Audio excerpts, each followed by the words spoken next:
예. 자, 경제학 지난 시간에 이어서 경제학 종류로 한번 가보겠습니다. 자, 5절 경제학 종류 쭉 나왔는데 다른 것보다도 우리가 경제학 종류는 미시경제학, 거시경제학 이렇게 나오는데요. 자, 미시경제, 거시경제 이렇게 우리 책의 편제는 미시경제는 이제 3장부터 7장까지를 미시입니다. 그리고 8장부터 16장까지가 거시. 그리고 국제경제학 16장인데 국제경제학도 거시에 넣으니까 8장부터 16장까지가 거시 국제고요. 3장부터 2장, 7장까지는 미시고. 2장은 우리 책에야 미시에 편제되어 있지만 정확하게 말하면 2장은 미시가 아니라 도구장입니다. 경제학 분석의 도구를 배우는 장이 2장입니다. 이 도구를 배우고 도구는 이제 미시, 거시에 다 사용되는 도구를 이제 2장에서 배우게 됩니다. 자, 이제 있는데 우리 경제학은 이렇게 미시경제학과 거시경제학으로 발달이 되어 왔다. 미시는요, 개별 소비자 행동, 부분적인 시장, 개별 기업의 행동을 다룹니다. 숲을 보는 게 아니라 나무를 분석하는 거죠. 미시. 거시는 숲을 분석하는 거죠. 우리나라 경제 전체를 분석하는 거예요. 한 개별 소비자나 개별 기업의 활동이 아니라 우리나라 경제 전체의 어떤 경제적인 내용들을 다루는 게 거시입니다. 그래서 이 경제학 원론 하면 미시, 거시, 국제를 다 통할하는 거죠. 근데 이제 경제학이 이렇게 미시적 분석, 개별적 분석과 경제 전체적 분석으로 두 학문이 이렇게 발달되어 오다 보니까 이런 오류에 빠질 우려가 있다. 조심하라. 라는 용어가 있습니다. 우리 경제학 5절 참고해 보면 구성의 오류라는 말이 나오죠. 구성의 오류. 이 구성의 오류라는 용어인데 이런 오류에 빠지지 말고 조심하시오라는 경고 용어죠. 이런 오류에 빠지면 안 된다. 조심하시오. 경고하는 메시지입니다. 왜냐하면 이거 구성의 오류에 빠지는 건 우리 경제학이 미시적 분석이 있고 거시적 분석이 있기 때문입니다. 그러면 자, 구성의 오류라는 용어는 좀 알아두시기 바랍니다. 이 용어가 뭐냐면 오류에 빠지는 행위가 뭐냐. 자, 오류에 빠지는 행위가 A라는 경제 현상이 있습니다. 자, 요 A라는 경제 현상이 있는데 이 현상을 미시적으로 분석해 보니까 개별 소비자 아니면 개별 기업 이런 쪽으로 이제 미시적으로 분석해 보니까 이 현상이 아주 좋은 일, 옳은 일, 좋은 일, 옳은 일이라고 결론이 나 있다 합시다. 미덕이라는 것은 옳은 일, 좋은 일이다. 미덕으로 결론이 나 있다고 합시다. 이 현상을 개별적으로, 미시적으로 보니까 정말 좋은 힘이다. 이렇게 이제 결론이 나 있다 합시다. 이걸 이제, 그러면 이 현상이 개별적으로, 미시적으로도 좋은 현상이니까 우리나라 경제 전체로 이 현상을 보더라도 당연히 미덕이겠지. 당연 미덕이지. 라고 제대로 분석도 안 해보고요. 맹목적으로 결론 짓는 행위를 말합니다. 그러니까 이렇게 하면은 구성의 오류에 빠진다라고 합니다.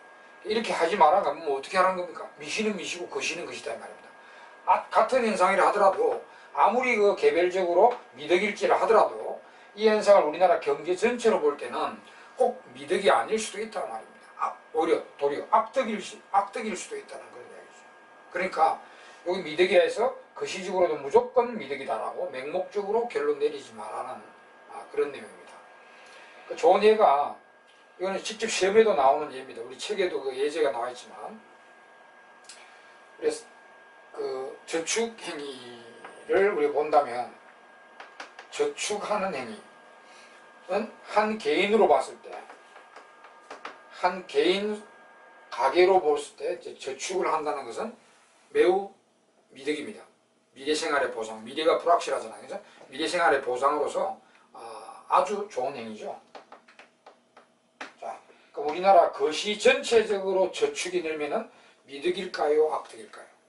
이때 결론부터 말씀드리면 경제 전체적으로 저축이 늘 때는 미덕이 될 수도 있고 악덕이 될 수도 있습니다. 저축이 미덕이 될 수도 있고 악덕이 될 수도 있는데 요 개인적으로 미덕이니까 우리나라 그럼 경제 전체적으로도 저축이 늘면 무조건 미덕일 것이다. 이렇게 맹목적으로 생각하는 것이 구성의 오류입니다. 조심하라는 거예요. 그래서 거시적으로 저축을 보면요. 상황에 따라서 미덕이 될 수도 있지만 악덕이 될 수도 있습니다. 특히 어떤 경우냐면은 우리나라가 지금 불황이라고 합시다. 경제가 불황이다. 전국적으로 불황이다. 근데 전국적으로 국민들이 소비를 안 하고 저축을 늘린다. 그럼 물건이 더 안 팔릴 거 아닙니까? 그죠? 더 안 팔리면 기업들 가동률 떨어지고 경기는 더 불경기로 치닫게 됩니다. 그래서 이럴 때는 악덕입니다.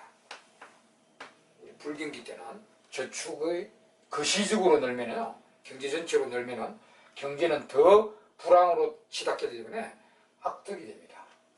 물론 우리나라가 경기가 호황이거나 막 경제가 성장기에 있다면요. 이런 경우에는 우리가 저축을 전국적으로 늘려주면 이 돈이 기업들의 투자 자금으로 연결되기 때문에 보통 호황기나 성장기 때는 기업들이 투자를 엄청나게 해야 됩니다. 그러니까 보통 기업들이 투자 자금이 부족하게 돼서 우리가 저축을 늘려주면 이게 투자 자금으로 연결된단 말이에요. 그래서 그러면은 이게 투자로 연결된다면은 경제가 더 좋아지게 됩니다. 그래서 그때는 미덕이 될 수가 있겠죠. 이게 나중에 우리 거시경제학 쪽에도 이게 직접 시험에도 나오는 겁니다. 다시 그때 말씀드리겠지만 예를 들자면 그런 거다 말이죠. 이게 제대로 분석한 내용입니다. 미시와 관련 없이 저축은 이럴 때는 악덕이고 이럴 때는 미덕이다. 이렇게 해야 되는데 이 저축이 개인적으로 미덕이니까 거시 전체적으로도 저축 행위는 미덕이 될까. 이렇게 맹목적으로 결론 짓는 것이 구성의 오류입니다. 이 용어 이제 알아두시고. 자, 그 다음에는 이제 뒤에 여러 가지 또 경제학 종류들 소개되어 있으니까 별로 중요한 내용은 없습니다. 그리고 6절의 경제학 방법론도 한번 읽어보시고, 다음 7절에요. 7절 이제 마지막 1장의 제출이 경제학의 발달사, 경제학설사죠. 시대적으로 우리가 아담 스미드, 우리 경제학의 아버지 아담 스미드, 지금은 할아버지죠.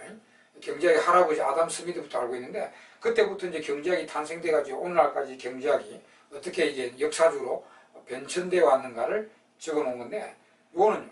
지금 보지 마시고 반드시 경제학을 1회독 한 다음에 한번 강의 다 듣고 난 다음에요.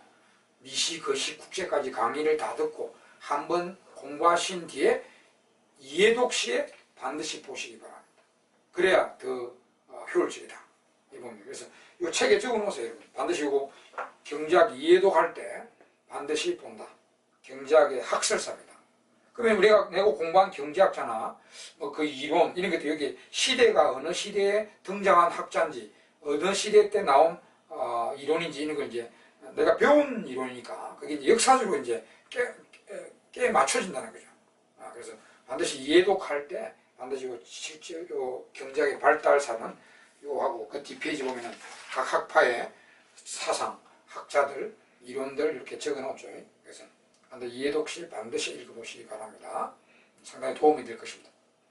역사적으로 딱 이렇게 이제 앞뒤가 맞춰지겠죠. 이렇게 내가 공부한 이론 이런 것들이 앞뒤가 인과관계로 해서 이렇게 맞춰지기 때문에 꼭 보시기 바랍니다. 자, 이상으로 해서 이제 1장의 내용이 이제 주요 내용이 끝났고, 자 그럼 2장으로 넘어가는데 2장이 아까도 말씀드렸다시피 본격적인 미시는 3장부터고 2장은 경제학 도구를 배우는 장입니다. 자 그러면 그게 굉장히 중요하죠. 2장을 잘 모르신다면 앞으로 미시, 거시, 국제를 공부하는데 상당히 애로가 있습니다. 그래서 2장이 아주 중요한 장입니다. 도구를 철저히 해야죠. 여러분 전쟁터 가려면 총이 있어야 되는데 그 경제학이라는 바다에 들어가려면 그 총에 해당되는 게 바로 2장입니다. 그래서 이상을 잘 공부해 되셔야 됩니다. 도구가 경제학 분석에 도구는 5개입니다. 5개인데 그 5개를 지금 2장에서 배우게 됩니다. 첫째는 수요 개념, 수요 개념과 수요 곡선. 그 다음에 두 번째 도구는 공급 개념과 공급 곡선. 그 다음에 수요와 공급이 만나는 데가 어디죠? 시장이라 하죠. 이건 뭐 구체적 시장이든 이렇게 추상적 시장이든 수요와 공급이 만나는 데는 무조건 시장입니다. 제가 공급자고 여러분들 지금 강의 듣고 계신 분들이 수요자입니다. 이것도 시장입니다. 시장. 그래서 수요와 공급이 만나는 이제 시장. 우리가 만나서 어떻게 그래야 이제 시장 균형. 자, 일단 요 세 가지가 도구인데요. 왜 이게 경제 분석의 도구냐면은 앞으로 미시든 거시든 국제경제학이든 우리 현대 자본주의 경제에는 시장들을 등장시켜가지고 그 시장을 분석해가면서 경제를 분석해갑니다. 미시든 거시든 국제경제학이든 뭐 앞으로 시장들이 엄청나게 등장합니다. 제일 중요한 시장 우리가 생산물을 거래한 시장이고 앞에서 그 말씀드렸죠. 생산물 시장 있고 그 다음에 생산 요소 시장, 노동 시장, 뭐 자본 시장 이런 거 있고요. 뭐 여러 가지 그 시장들이 있는데 그런 각 시장들을 분석해가면서 경제를 분석해갑니다. 미시든 거시든 국제든. 그럼 그 시장을 분석하려면 이 두 가지 도구를 배워야 됩니다. 그리고 이 둘이가 만나서 시장에서 거래되는 균형이 거래되는 원리, 시장 균형 원리 이걸 배워야 앞으로 나오는 모든 시장들을 이렇게 분석해 들어갈 수가 있거든요.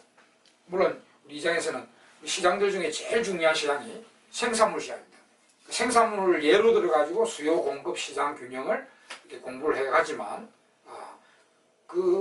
거기서 나오는 아이디어, 거기서 쓰이는 개념들 이런 거는 앞으로 나오는 모든 시장에 똑같이 적용이 됩니다. 그래서 아주 중요하고요. 그 다음에 이제 네 번째 도구가 탄력성이라는 도구입니다. 탄력성. 그 다음 다섯 번째 도구는 잉여 개념입니다. 서플러스, 잉여라는 개념이 있는데요. 이것도 경제 분석의 도구입니다. 이 5개 도구를 일단 가져야 미시든 거시든 국제경제학이든 학문을 분석할 수 있다. 그래서 이 5개 도구를 지금부터 배워보도록 하겠습니다. 여러분 아주 중요한 내용입니다. 처음부터 잘 공부해 두시기 바랍니다.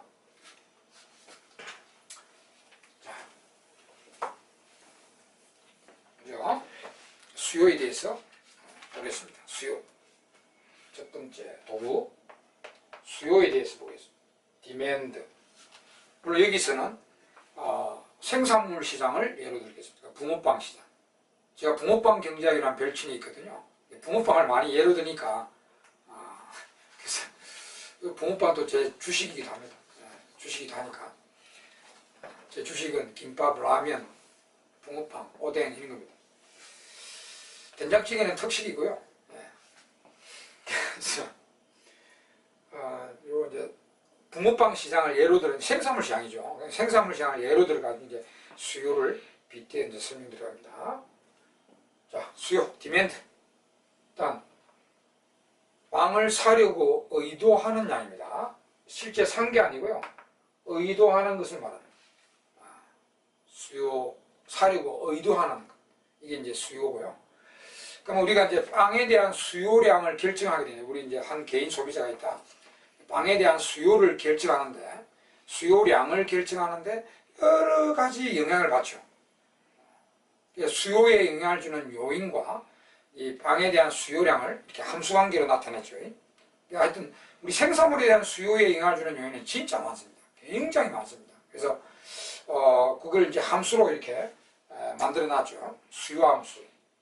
자, quantity of demand of x. x의 수요량입니다. 앞으로 양을 뜰 때는 이 q를 많이 써요. quantity 약자니까. x의 수요량을 결정하는 데 있어서 영향을 주는 변수들을 독립 변수로 쫙 적혀 있죠. 아주 많습니다. 생산물이라면 굉장히 수요에 영향을 주는 요인이 많습니다. 그 하나하나 다 아셔야 됩니다. 아시고 요인만 알아서 되는 게 아니라 우리 책에 쭉 적힌 것처럼 이 요인이 어떻게 되면 수요가 는다 준다, 이 요인이 어떻게 되면 수요가 는다 준다, 증가한다, 수요가 증가한다 감소. 이걸 아셔야 된다. 그래서 책에 쭉 열거되어 있죠. 자, 제일 중요한 게 여러 가지가 있는데 제일 중요한 게 XJ 가격이겠죠. 붕어빵 가격이 제일 중요합니다. 그 다음에 타제의 가격. 붕어빵과 관련된 우리 대체제나 보완제가 있을 것인데 타제의 가격도 영향을 받습니다. 그 다음에 소득 수준에도 영향을 받고, 그 다음에 이제 그 광고 선전, 기호 변화, 그 다음에 또 계속 이제 우리 책 순서대로 가격 예상, 기호 변화되면 가격 예상, 이 가격 이유 있고요. 가격 예상은 또 다른 요인입니다. 이 붕어빵 가격이 있는데 붕어빵 가격에 대한 예상, 이것도 하나의 요인입니다. 가격 예상. 그 다음에 이제 보조금, 세금, 정부의 텍스, 그 다음에 정부의 보조금, 그리고 그 다음에 인구 규모, 이게 이제 인구 규모 소비자 규모입니다. 그 다음에 이제 자산의 크기, 그 다음에 이제 남과 우리가 사회적 동물이니까 남과의 의존 관계에서 또 수요를 늘리거나 줄이거나 합니다. 남과의 의존 관계에서 수요를 늘리거나 줄이거나 하는 남과의 의존성 등등등등 굉장히 많습니다. 주요한 것들만 적어놨는데 일단은 여러분 여기서는 함수 같은 거 필요 없고 여기서는 함수 같은 거 필요 없어요. 이게 이제 이 요인들이 변할 때 이 수요량이 이 붕어빵 수요가 증가하는지 감소하는지 그걸 다 체크해야 됩니다. 다 필요합니다. 이거. 그래서 책에도 쭉 적용되어 있죠.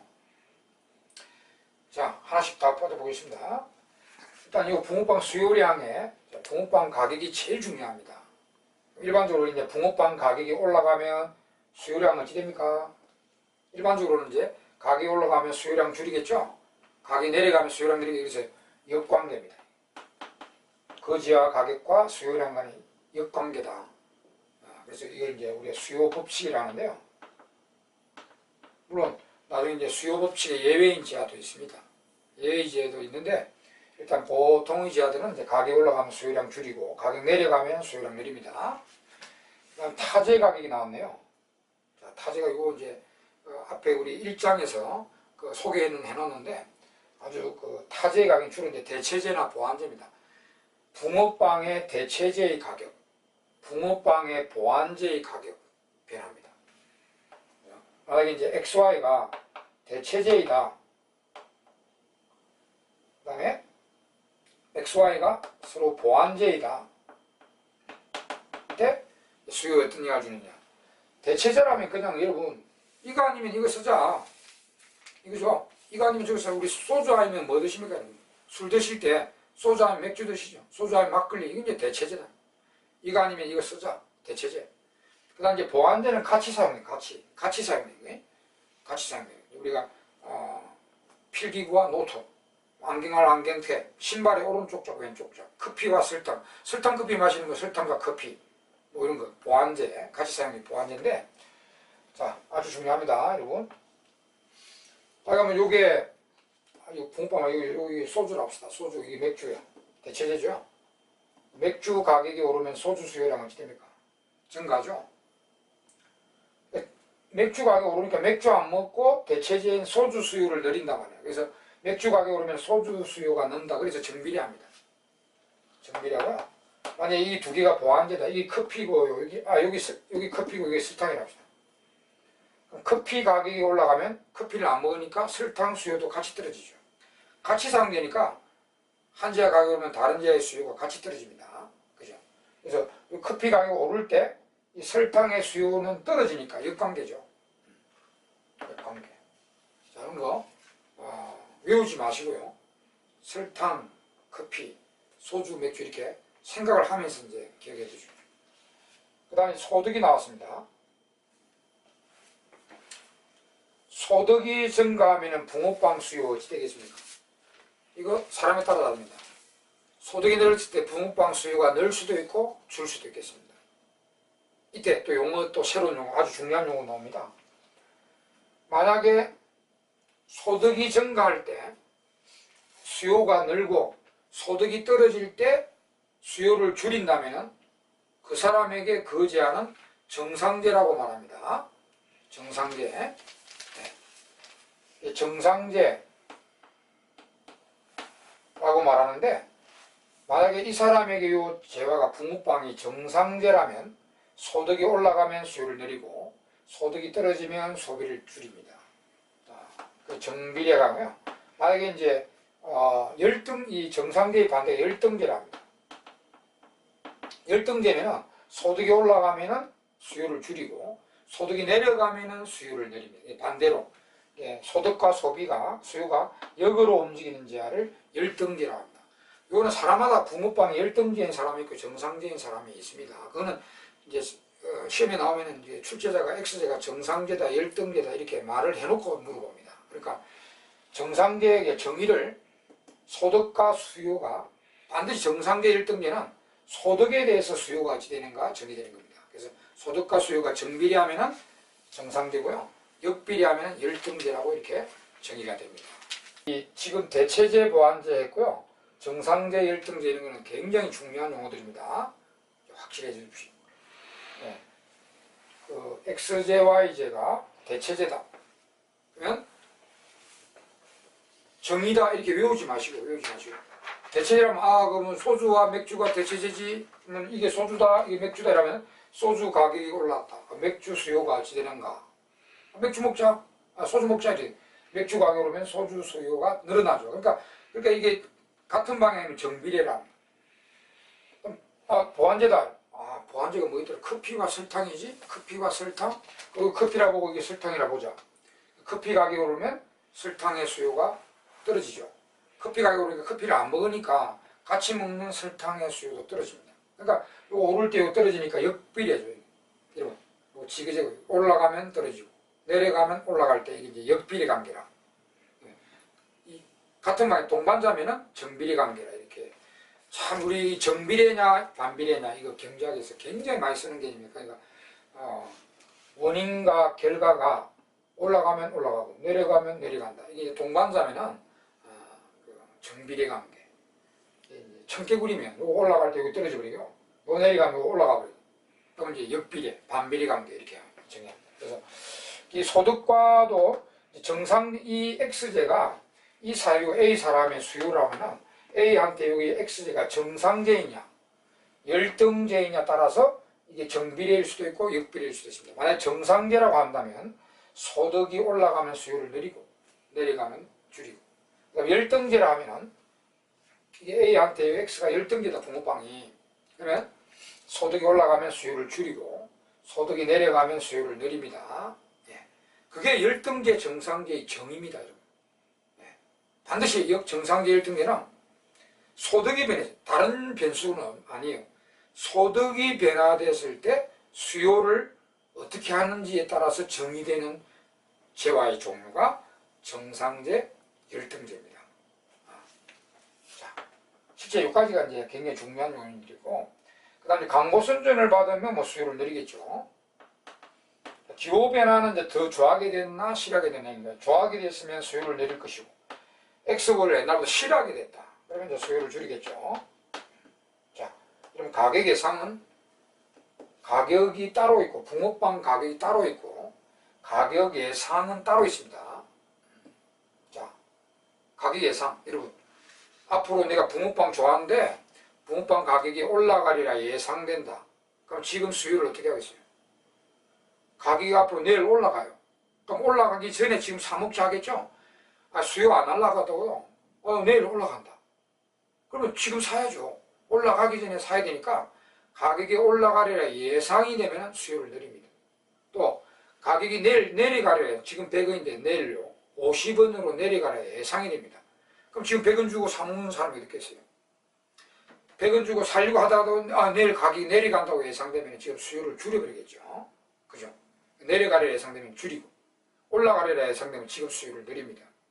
자, 요 생소한 거니까 좀 기억해 두시고요. 그 다음에 텍스 부과받으면 이제 텍스 누가 좋아하지? 텍스 부과받으면 수요를 감소시킵니다. 보조금 받으면 수요해라 보조금 줄게. 그럼 보조금 받으면 수요를 늘리겠죠.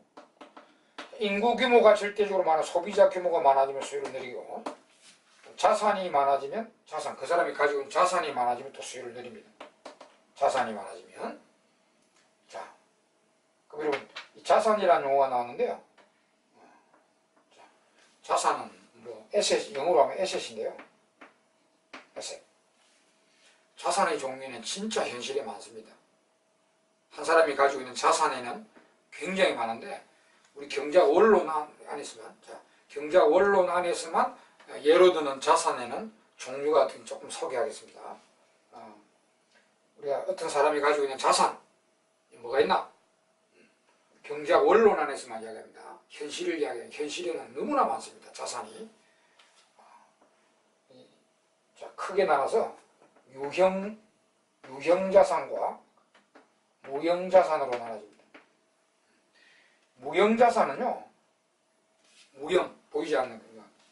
그 사람이 가지고 있는 자격증, 뭐, 그 사람만의 어떤 노하우, 그 다음에 무슨 권리, 영업권, 이런 권리, 건강도 무형자산이죠. 건강도 뭐 자산, 건강, 이런 것들이 이제 무형자산이고요. 유형자산은 진짜 많은데, 우리 경제학 원론에서만 제시하는 이제 유형자산은 현금, 그 사람이 가지고 있는 현금, 그 다음에 은행의 예금액, 그 다음에 주식과 채권, 정권, 그 다음에 이제 부동산, 토지나 건물, 부동산, 이렇게 이제 요거 외에도 더 많겠지만은 요 네 가지가 주요한 유형자산입니다. 우리가 이제 현금과 예금과 정권은 금융자산, 금융자산이라고요. 부동산, 토지나 건물은 우리 실물자산이라죠. 실물자산. 토지나 건물은 우리가 실물자산. 현금, 예금, 정권, 주식, 채권 이런 거는 금융자산이랍니다. 이런 거 이제 알고 계시면 이것도 나중에 거시경제학 쪽에 가면 이런 무슨 자산이었더니 뭐 실물자산이었더니 금융자산이었더니 막 이렇게 말을 많이 하니까 참고로 좀 알아두시고, 하여튼 이런 게 이제 경제학 원론에서만 드는 이제 한 사람의 자산인데, 이런 자산들이 많아지게 되면은 유형자산이든 무형자산이든 많아지면은 수요를 늘린다고 봐야 되겠죠. 그다음 남과의 의존 관계인데요. 요거는 이제 우리가 현재까지 남과의 의존 관계에서 내가 수요를 붕어빵할 수요를 늘린다, 혹은 줄인다. 저 사람이 어떻게 하니까 늘린다. 저 사람이 어떻게 하니까 뭐 내가 줄인다. 이런 게 현재까지 네 가지가 발견되어 있습니다. 네 가지 발견되어 있는데, 우리 교재에 보면은 그 뒷표에 그 뒤쪽에 참고에 보면은 그 네 가지 전시효과, 밴드웨건 효과, 스납 효과, 베벌렌 효과, 요게 네 가지를 소개해 놓고요. 우리 책에 있어요. 참고. 그냥 읽어보시면 돼요. 네 가지. 전시효과, 그다음 베벌렌 효과, 그다음에 밴드웨건 효과, 스납 효과. 이렇게 이제 그거 읽어보시면 돼요. 그게 중요한 건 아니니까 그냥 한번 읽어보시면 됩니다. 우리 책에 뒤에 그 참고에 나와 있습니다. 자, 이런 것들이 이제 한 재화에 수요에 영향을 주는 요인들입니다. 자, 내가 이거 시간을 들여서 다 이야기들이 다 아셔야 됩니다. 그러니까 그만큼 중요한 거니까 뭐 여기 올라가면 수요가 어찌 된다 이거 다 아셔야 됩니다. 자, 근데 다 알긴 알았는데 이렇게 보면은 이 함수가 너무 복잡하죠. 변수가 너무 많죠. 이 붕어빵 수요에 영향을 주는 요인으로 너무나 많이 이 변수를 다루고 있으니까 너무 복잡하잖아요. 그죠? 그래서 우리가 분석의 편의를 용이하게 하기 위해서 이 변수 두 개만 다루자. 여기 제일 중요한 게 요놈이에요. 요놈. 수요에 영향을 주는 요인 중에 제일 중요한 게 붕어빵 가격 제일입니다. 요것만 변수로 남겨놓고요. 요거부터는 외생 변수로 취급하면 조금 간단화된 수요 함수가 나옵니다. 이런 식으로. 그 밑에 이제 우리가 여기는 그냥 요 요인들이 수요에 어떻게 영향을 주는지만 아시면 되고, 이 함수는 요게 필요 없고요. 진짜 필요한 건 이제 함수로서 필요한 거는 이제 간단화된 수요 함수. 그 밑에 우리 부분 기능론적인 수요 함수라고 나오죠. 그 이제 단순화된 수요 함수라고 이렇게 나오잖아요. 그죠? 우리한테 필요한 거는 함수로서 필요한 건, 수학적으로 필요한 건 그 단순화된 수요함수입니다. 자, Q, dx, 붕어빵의 수요량은, 이거 이제 변수로, 독립변수로 남겨놓은, 내생변수로 남겨놓은 그 재화 가격만 딱. 이거만 변수로 남겨놓고요. 지금 PY부터는 소득, 등등등등등등은 외부에서 주어진 외생변수로 취급됩니다. 물론 이제 수요 영향을 주는 요인인데, 이제 함수적으로 외부에서 주어진 것이고, 요것만 내생변수로 남겨놓은 거예요. 이게 이제 간단화된 수요 함수인데, 변수 두 개만 따지면 그 재화 가격과 그 재화의 붕어빵 수요량,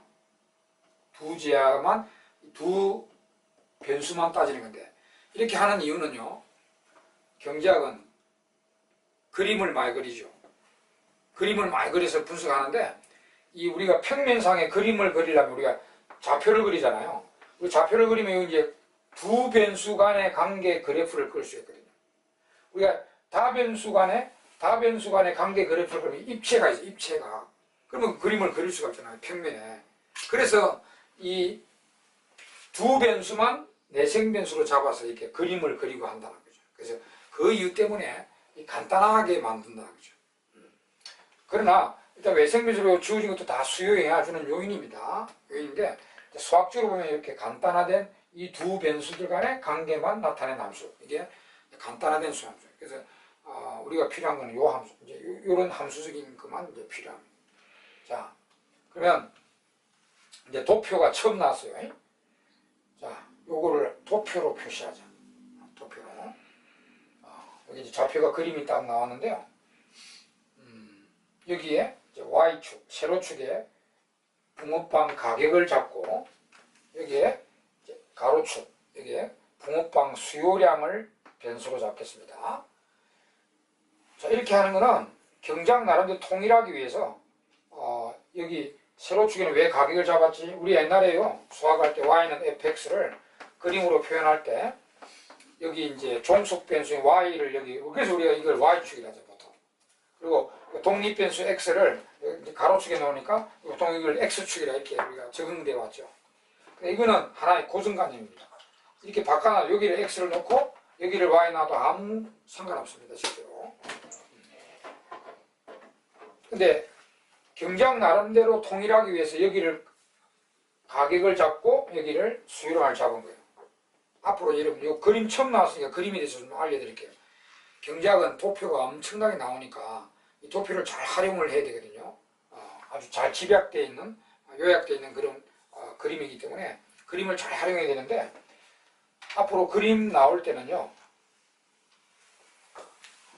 처음 나오는 그림인데, 그림 나올 때는 요게 요 그림을 바로 보지 마세요. 내가 처음 보는 그림이다. 처음 보는 그림이 나왔다. 그러면 요 안에 있는 그림을 바로 보지 마시고 요 변수부터 체크하세요. 변수부터.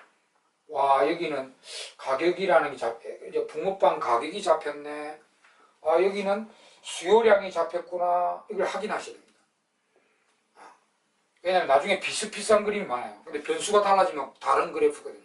나중에 그림이 막 헷갈릴 때가 있으니까 이게 무슨 그림인가 알려면 이 변수부터 체크해야 됩니다. 변수 체크하고 그 다음에 이제 요 안에 그림을 보기 바랍니다. 그림을 보고 요 가격 잡혔네, 수요량 잡혔, 이러면요, 붕어빵 가격 잡혔다, 수요량 잡혔다, 라면 이게 붕어빵 시장 좌표입니다. 시장 좌표고, 이렇게 그려져 있으면 이제 수요 곡선이라고 해서 알아차게 됩니다.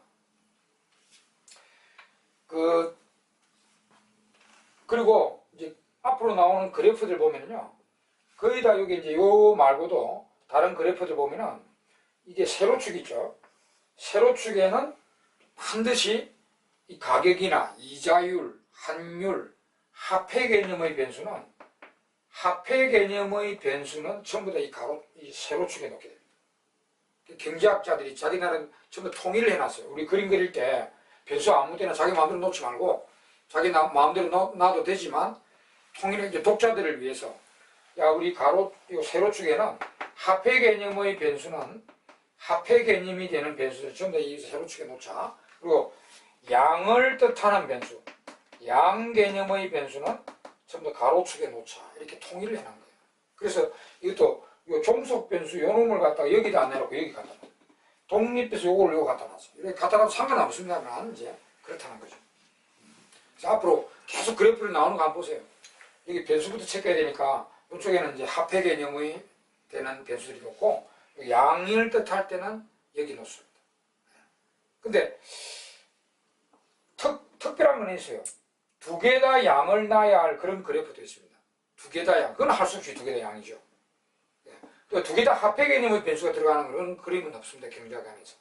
두 개 다 양을 놔야 할 그림은 있는데 대부분 하나는 합해 개념의 변수, 하나는 양의 개념인데 그렇게 여기는 합해 개념, 여기는 양을 놓고 있습니다. 자, 그림 보시는 방법을 설명을 약간 드렸습니다. 그림을 공부하시는 방법입니다. 변수부터 체크하라. 변수부터. 자, 그래 놓고 이제 그림을 딱 보시는데 그림이 이제 이렇게 특히 이제 우상향 그림이 있고 우하향 그림이 있겠죠. 물론 이제 수평선, 수직선이 특수한 것도 있겠지만 보통 이제 우하향 아니면 우상향입니다. 그러면 이게 우하향으로 그려져 있다는 것은 우하향의 그림이 그려져 있다는 것은 요 변수가 역비례하기 때문이죠. 역비례하기 때문에. 그죠? 이게 원점이잖아요. 그러니까 이 변수가 요 크기면은 이 변수가 요만큼인데 요 변수가 작아지면 이거죠. 원점으로 내려가면 작아지는 게 아닙니까? 요 변수가 작아지니까 요 변수는 늘어나게 되죠. 요 변수 올라가면 떨어지니까 역비례하면은 우하향. 만약에 이 두 변수가 정비례하면은 우상향입니다. 우상향이면 같이 있는 거예요. 올라가고 내려가면 또 같이 내려가고. 두 변수가 정비례하는 그래프는 우상향 그래프가 나오거든요. 그래서 이 그림들은 이제 생긴 걸 보고 이제 오히려 이론을 더 잘 알게 됩니다. 이 그림을 처음 보는 그림은요, 그냥 외우지 말고 그림을 이렇게 생긴 이유가 있거든요. 근데 우하향도 이제 이렇게 우하향, 이런 원점에 볼록한 우하향, 이렇게 원점에 오목한 우하향 다 이유가 있습니다.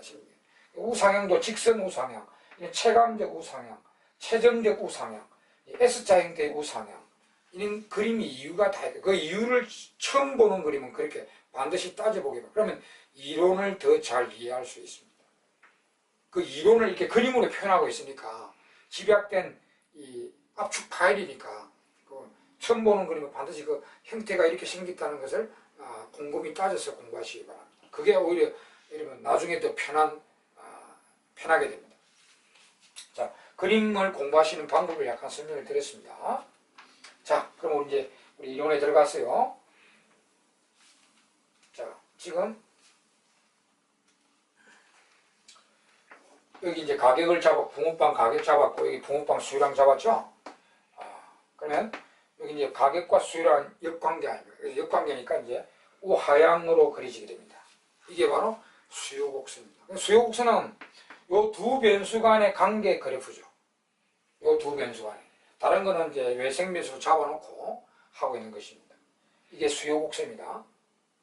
자, 책에 보니까 우리가 수요곡선이 이렇게 곡선으로 된 것도 있고 직선으로 된 것도 있는데 이거는 어떤 제한은 곡선이고 어떤 제한은 직선이고 그래 다 가능해요. 다 가능합니다. 그러니까 이거는 왜 곡선이고 이거는 왜 직선이지 그거 따질 필요는 없어요. 수요곡선은 곡선일 수도 있고 직선일 수도 있는데 다 가능합니다. 근데 이제 수요곡선 그걸 따질 이유는 없고요. 반면 우하향이 포인트죠. 가격과 수요량 역비례하는 관계니까 우하향한다. 이게 이제 주요 포인트가 되겠습니다. 그래서 이렇게 수요곡선이 다 나왔단 말이죠. 수요곡선. 그럼 수요곡선의 의미가 이제 설명이 되고 있죠. 수요곡선의 의미에서 자 보실까요? 이걸 우리가 보통 수요곡선이라 하지만 수요만 보여주는 게 아닙니다. 옆으로 읽으면 이게 수요량 축이고 이게 가격 축이죠. 그러니까 옆으로 읽으면 내가 이 가격이면 이만큼을 사겠다. 또 요 가격이면 요만큼을 사겠다. 주어진 가격에 사고자 의도하는 수요량을 보여주죠. 의도하는 수요량을 보여주기 때문에 수요곡선이 하기도 하고 반대로 읽어보겠습니다. 반대로 읽어도 됩니다. 내가 이 붕어빵을 요만큼을 산다면 요만큼을 사먹는다면은 요거에 대해서는 요만한 가격을 지불할 의도가 있다. 지불하고자 하는 가격도 보여줍니다. 그래서 보통 이걸 수요 곡선이라고 하기도 하지만 이거 가격 곡선이다라고 하기도 합니다. 가격 곡선. 요걸 이만큼을 사먹는다면은 내가 붕어빵을 이만큼 사먹는다면 요거에 대해서 내가 이만한 가격을 지불할 용의가 있다. 지불할 가격을 표시해주고 있습니다. 그래서 가격 곡선이라고 하고요. 옆으로 읽으면 이제 요 가격이면 내가 이만큼을 사먹겠다. 이 가격이면 이만큼을 수요하겠다. 수요량을 보여주니까 수요 곡선 이렇게 같은 말입니다. 수요 곡선, 가격 곡선 이런 의미를 양쪽 의미를 다 갖고 있습니다. 네. 알겠죠 이제.